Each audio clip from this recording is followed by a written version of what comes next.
ጸጉርሽ በመነቃቀሉ ምክንያት አላድግ ብሎ ተቸግረሻል ወይስ ብዛቱ እየቀነሰ ነው? የሮዝመሪ ቅባት በእውነት ጸጉር ያሳድጋል? ውጤቱስ ለማየት ስንት ጊዜ ይወስዳል? ትክክለኛው አጠቃቀም የትኛው ነው? ሰዎች የሮዝመሪ ቅባትን ሲጠቀሙ የሚሰሩት ስህተት ምንድነው የሚለውን በዚህ ቪዲዮ በዝርዝር እናያለን። እንዲሁም ይህንን ቪዲዮ እስከ መጨረሻው ድረስ ካየሽ ትክክለኛ ጸጉርሽ የሚፋፋበትንና የሚያድግበትን መንገድ ማወቅ ትችያለሽ። እንዲሁም ለ3 ወር የሚያገለግልሽን እቅድ በዚህ ቪዲዮ መጨረሻ የምነግርሽ ይሆናል። ሰላም፣ እንኳን ወደ ስለ ውበት ቻናል በደህና መጡ። ይህ ቻናል ስለ ውበት አጠባበቅና የጸጉር እድገት የምትማሩበት ቻናል ነው። ቤቱን ሰብስክራይብ በማድረግ እንዲሁም የደውል ምልክቱን በመጫን ይቀላቀሉ። ሮዝመሪ በውስጡ ጸረ ብግነት፣ ጸረ ባክቴሪያ፣ ጸረ ፈንገስ እንዲሁም የደም ስሮችን የሚያነቃቃ ንጥረ ነገሮችን በውስጡ ይዟል። ታዲያ ትክክለኛው የሮዝመሪ ቅባት ጸጉር እንዲያድግና እንዲፋፋ የሚረዳበት መንገድ እንዴት ነው?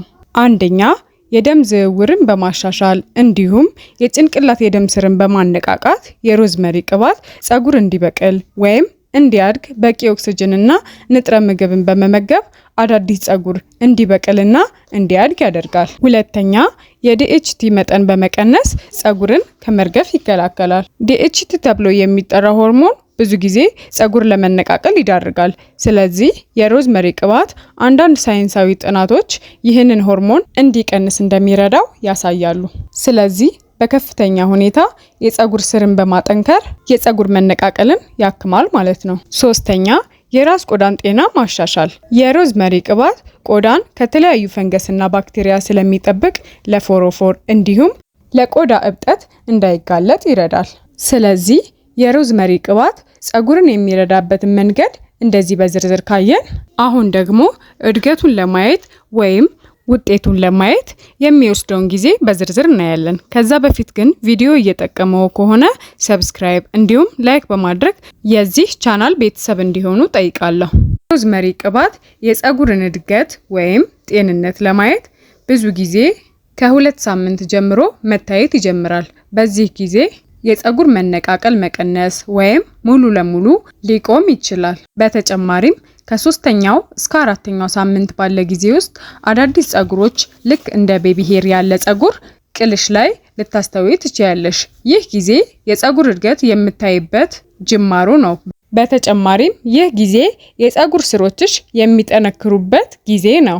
ነገር ግን አንዳንድ ሰዎች ይህንን ሙከራ ለ2 ሳምንታት ያህል ብቻ በመሞከር ያቋርጣሉ።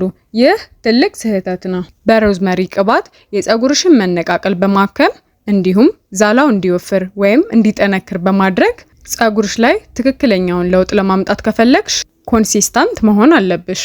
ስለዚህ አሁን ለ3 ወር የሚሆንሽን ጸጉርሽን የምታሳድጊበት እንዲሁም የምትንከባከቢበትን መንገድ ፕላን አድርጌ አሳይሻለሁ።